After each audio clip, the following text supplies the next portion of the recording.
Les organisations de l'intersyndicale des retraités des Bouches-du-Rhône, UCR-CGT 13, UDR-FO 13, SFR-SFU, FSU 13, retraités CFTC, l'UMIR Solidaire 13, FGR-FP, LSR sont aujourd'hui en rassemblement devant l'ARS des Bouches-du-Rhône pour faire entendre leur voix.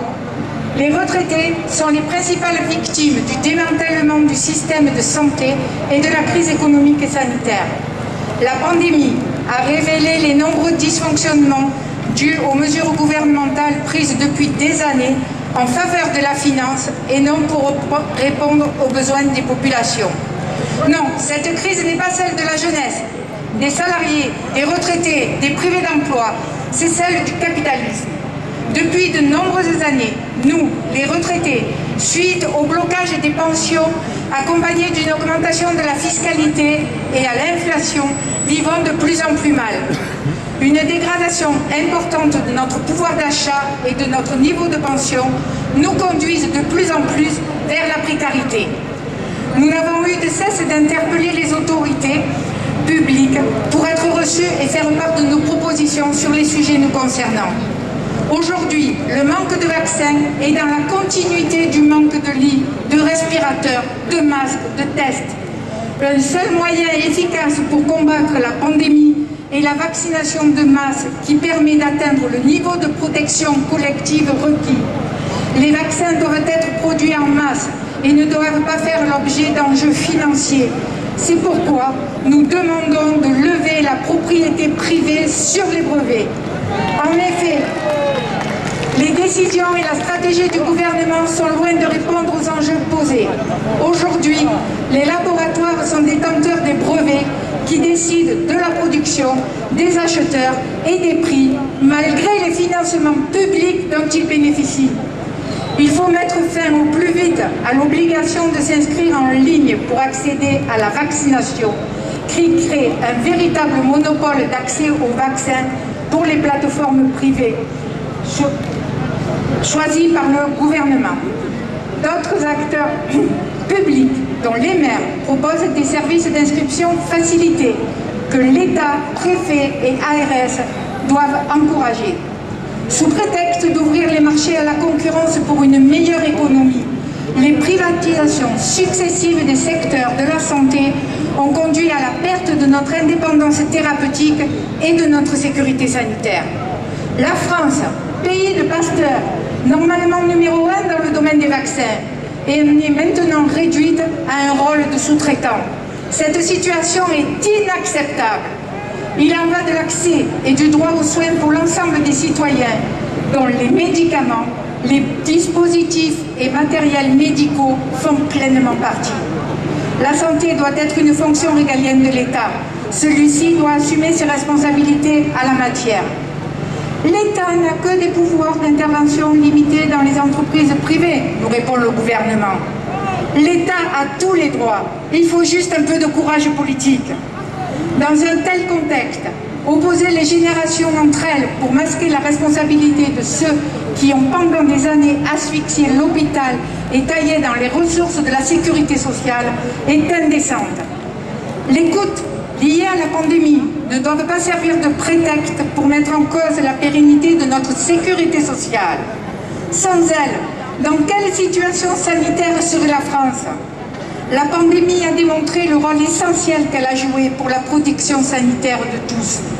Le gouvernement doit arrêter de transférer le financement de la sécurité sociale vers l'impôt et la fiscalisation en supprimant la CSG et en supprimant les exonérations de cotisation des patronats sous n'importe quel prétexte. L'OMS définit ainsi la santé. La santé est un état de complet bien-être physique, mental et social et ne consiste pas seulement en une absence de maladie ou d'infirmité.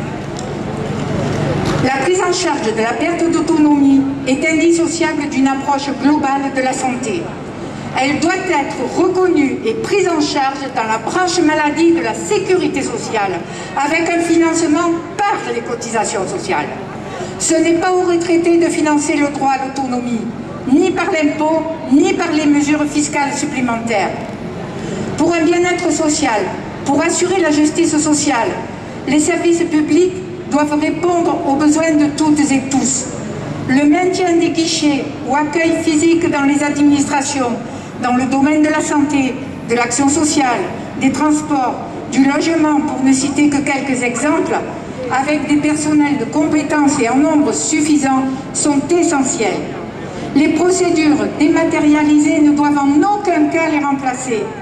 L'accès à l'énergie, le traitement et la distribution de l'eau, produits de première nécessité, doivent être garantis par un pôle public aux tarifs accessibles pour tous. De même, pour un bien-être social, la culture se doit d'être accessible à toutes et à tous. Ces lieux de partage sont créateurs de liens intergénérationnels. Notre sécurité sociale, nos services publics, notre indépendance industrielle et sanitaire sont la base d'une société fondée sur la réponse aux besoins de toutes et tous, et là où la place des retraités est reconnue. Les organisations des retraités des Bouches-du-Rhône manifestent leur colère et demandent à l'ARS de remplir ses missions en répondant aux besoins de santé des populations, en maintenant, développant des structures publiques de santé et de proximité, en leur donnant les moyens matériels et humains pour assurer des soins de qualité. Aujourd'hui, face à cette situation, l'augmentation des pensions pour vivre décemment est une urgence. Nous sommes retraités de tous les secteurs d'activité. Grâce à notre travail, nous avons participé à la production des richesses et au développement de notre pays. Nous avons cotisé toutes ces années pour avoir le droit de profiter du fruit de notre travail. Nous demandons la revalorisation de toutes les pensions indexées sur le salaire moyen.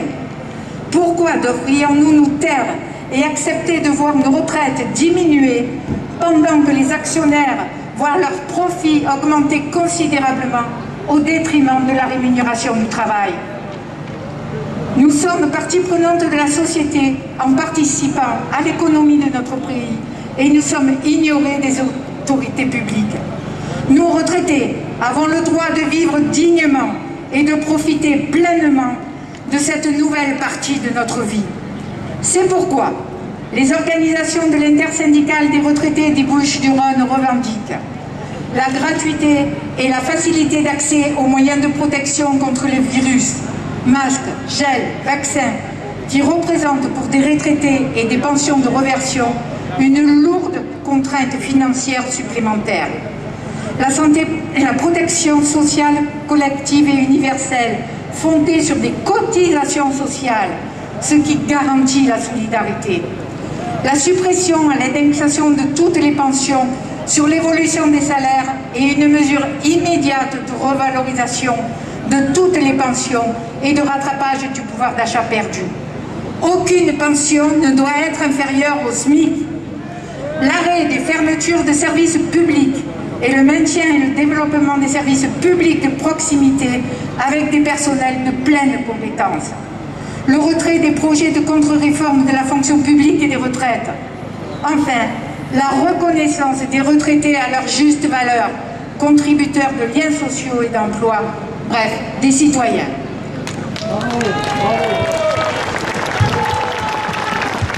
Une délégation va être reçue par l'ARS.